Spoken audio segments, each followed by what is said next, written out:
दत्ता जी काफ़ी गुस्से में आते हैं और भाभी माँ और गायत्री से ये कहते हैं कि मुन्ना ने आज जो हरकत करी है वो बिल्कुल भी सही नहीं है। उसके बाद भाभी माँ पूछती है कि आखिर बात क्या हुई है। दत्ता जी बताते हैं कि मुन्ना ने बबलू को एयरपोर्ट लेने के लिए मना कर दिया। उसने कहा कि वो नहीं जाएगा और उसका बस चले तो वो उसको बुलाता भी नहीं। उसके बाद ये सुन के गायत्री और भाभी माँ कहते हैं कि वो नैतिक से बात करेंगे। उसके बाद गायत्री होती है वो नैतिक के पास जाती है और कहती है कि उसने ऐसा क्यों कहा, मेहमान उसकी मर्जी से तो नहीं आ सकते, जो रिश्तेदार हैं वो तो आएंगे और उनको बुलाना भी पड़ेगा। उसके बाद नैतिक फिर भी मना कर देता है। वह कहता है कि उसे बबलू बिल्कुल भी पसंद नहीं है, क्योंकि बबलू सिर्फ अपनी ही बड़ाई करता है और सबके सामने अच्छे दिखने की कोशिश करता है, जो कि उसे बिल्कुल भी पसंद नहीं। लेकिन गायत्री कहती है ठीक है, अगर तू नहीं जाएगा तो सब लोग यही कहेंगे कि मेरी ही परवरिश में कोई कमी थी जो मुन्ना ने ऐसी हरकत की है।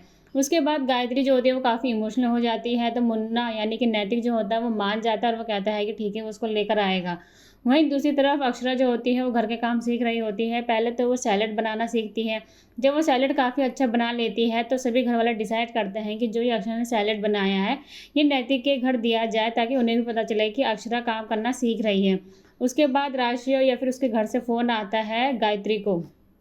वो लोग गायत्री को बताते हैं कि अक्षरा घर के काम सीख रही है और आज उसने पहली बार अपने हाथों से सैलेड बनाया है, तो वो लोग वहाँ भिजवा रहे हैं। गायत्री काफ़ी खुश हो जाती है और वो कहती है कि ठीक है। उसके बाद गोपी दादी सैलेड लेके नैतिक के यहाँ पहुँचती है, लेकिन वहीं बीच में ये होता है कि दद्दा जी होते हैं वो काफ़ी परेशान होते हैं, क्योंकि बबलू और उसका परिवार अभी तक घर नहीं आया होता है। उसके बाद दद्दा जी कहते हैं कि हो सकता है कि नैतिक ने जानबूझकर ही उन्हें अनदेखा करा हो, या लेने गया हो या ना गया हो। जैसे ही दद्दा जी या राज बन्ना फ़ोन करने की कोशिश करते हैं, तभी नैतिक पहुंच जाता है बबलू को लेके।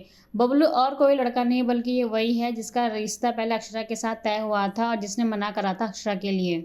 लेकिन इस बात की भनक नैतिक को बिल्कुल भी नहीं है और ना ही अक्षरा को है। तो इंटरेस्टिंग बात ये होगी जब क्या क्या होगा जब नैतिक, अक्षरा और बबलू का आमना सामना होगा। उसके बाद जब बबलू ऋतुराज यानी कि ऋतुराज जब घर आता है तो सभी लोग काफ़ी खुश हो जाते हैं और वो अपना दिखावा शुरू कर देता है। नैतिक को ये चीज़ें बिल्कुल भी पसंद नहीं आती हैं। तभी जो गोपी दादी होती है वो आती है, लेकिन गोपी दादी ने पहले ऋतुराज को नहीं देखा होता, बस नाम ही सुना होता है।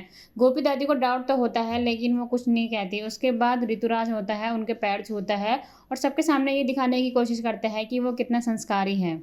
जब गोपी दादी घर पहुंचती है तो गायत्री ने लड्डू भेजे होते हैं अक्षरा के लिए, तो सभी लोग काफ़ी खुश हो जाते हैं। लेकिन गोपी दादी काफ़ी परेशान होती है, जिसको देख के ही दादी समझ जाती है कि कोई बात तो ज़रूर